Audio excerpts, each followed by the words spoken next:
Hey guys, welcome back to my channel. If you're new here, hello, hi, my name is Veronica and I upload film, lifestyle and fashion videos here on YouTube. You can find me on Instagram and on TikTok. So today's video is really exciting because it's my first video in my film and TV review series, and we're going to start it off with none other than Doctor Strange, the Multiverse of Madness. Super excited. If you haven't watched this film yet, please click away from this video as it's going to have a lot of spoilers in it. So yeah, I warned you, if you see spoilers, don't come and blame me. Don't be in the comments at me. I gave you a chance to click out, okay? To click out. Let's get straight into it. So Doctor Strange, the Multiverse of Madness is Doctor Strange's second film, and it takes place after Spider-Man's No Way Home. If you haven't watched it, I suggest you watch it. To get greater context of the film, I would really suggest watching WandaVision, What If, and Endgame, Infinity War, and No Way Home. You don't have to, but it just gives you great context of the movie. Doctor Strange's three main characters are Benedict Cumberbatch, who plays Stephen Strange, Xochitl Gomez, who plays America Chavez, and Elizabeth Olsen, who plays Wanda Maximoff. And the film was also directed by Sam Raimi, who is known for his horror aesthetics, and also he directed the Spider-Man films with Tobey Maguire. So after watching this film, if I'm gonna be completely honest, I was genuinely left disappointed. And I really wanted to enjoy the film, but I think ultimately, if I'm gonna be honest, I didn't. I didn't. There were parts of the film that I loved, but I think ultimately it wasn't a wholesome film that I really enjoyed like that. And I'm upset that I didn't enjoy it, but I'm gonna go ahead and just share my thoughts here. So to put the film in its simplest form, as in the simplest form, you have America Chavez, who can travel through the multiverse. And then you have Wanda Maximoff. During WandaVision, which is the series that Wanda had, she created another reality, and in that reality she created two children, Tommy and Billy, who are her sons, and she wants to get back to them using America Chavez. She wants to use her to get to the multiverse that her sons are in, and she also wants to take America's powers from her. I really do think that this movie did Wanda's character a disservice, because I felt like we really built her up as a 3D character in WandaVision, only for her to be torn down as a 2D character in this film, Multiverse of Madness. For a bit of context, I'm going to go into WandaVision a bit, just so you can get where I'm coming from. In WandaVision, Wanda is left with the pain of losing Vision in Infinity War. She lost Vision to Thanos because Thanos needed the Mind Stone to complete his gauntlet and do the huge click, and he wiped everyone away for 5 years during the blip. I think WandaVision was a great way for us to learn about Wanda as a character away from the Avengers. I think in the Avengers, she was very much a side character because we have the main Avengers like Captain America, Iron Man. Wanda is pretty much left with that grief, that pain of grief that she has to pretty much confront during WandaVision. She ends up creating a reality where Vision is alive, her and Vision are married, and she also creates her two sons, Tommy and Billy. So within this reality that Wanda's created, she's also put people under a hex, meaning that they're also in this reality with her, but they have no control because they're under the hex. During WandaVision, I think Wanda really grew as a strong character and had to deal with the pain of loss and trauma, the loss of Vision, the loss of her brother. And I think she just we really go into that in the series of WandaVision. We delve into her childhood, we delve into the loss of her parents. And so we really find out about, you know, just her as a character. And towards the end of the series, she finds out that she's actually the Scarlet Witch. This is chaos magic, Wanda. And that makes you the Scarlet Witch. So she finds a part of her identity that she had no clue she had before. And so at the end of that, she really does go through like a healing process where she removes the hex and she, I guess, confronts the fact that she's actually dealing with grief. But in Doctor Strange, she just ends up being a villain. And I really feel like we missed the part as to when, okay, she's accepted that she's a Scarlet Witch, but she just turns into a villain. I think that it would have been nice to see her, I guess, learn more about being a witch, learn more about her powers, learn more about controlling them, and us seeing what really made her switch into being a villain. I guess we can kind of, assume that, you know, it was because of her sons, it was because, you know, she's alone. She's lost her son, she's lost Vision.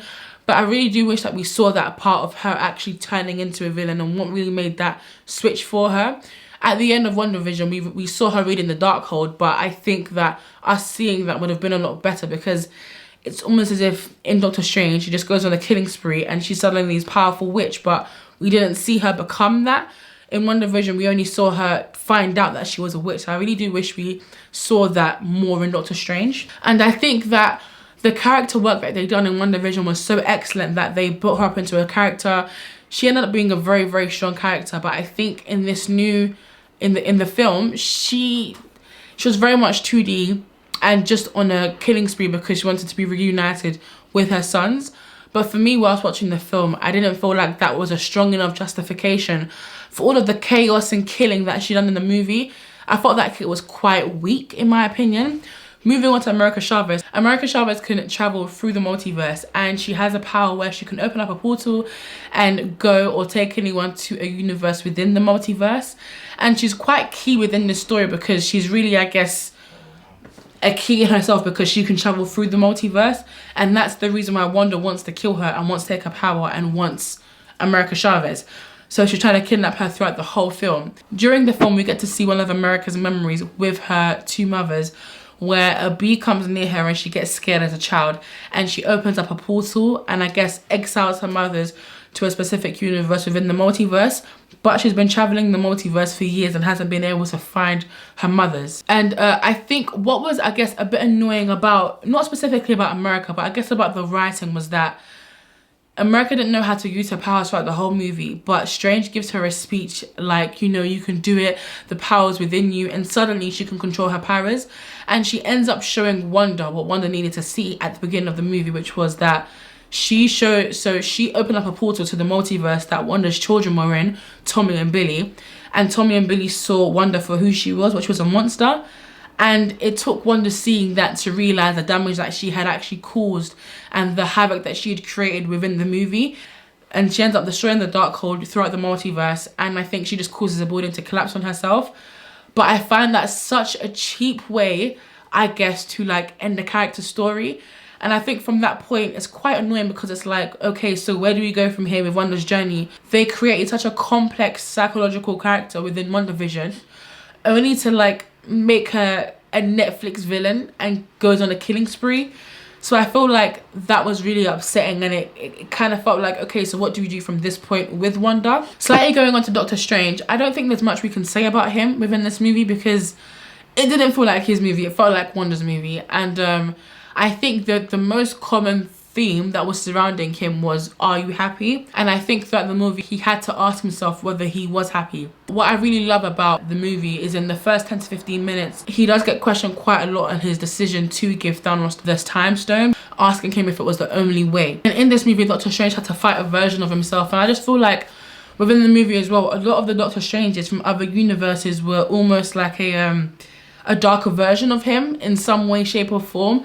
So I do feel like he did go on a journey of self, but in the end, it does seem like he's happy because he fixes his broken watch. I do feel like Strange commonly finds himself making bad decisions because of the situation that he's in, which I guess are good decisions at the time, like doing this role for Peter Parker in No Way Home.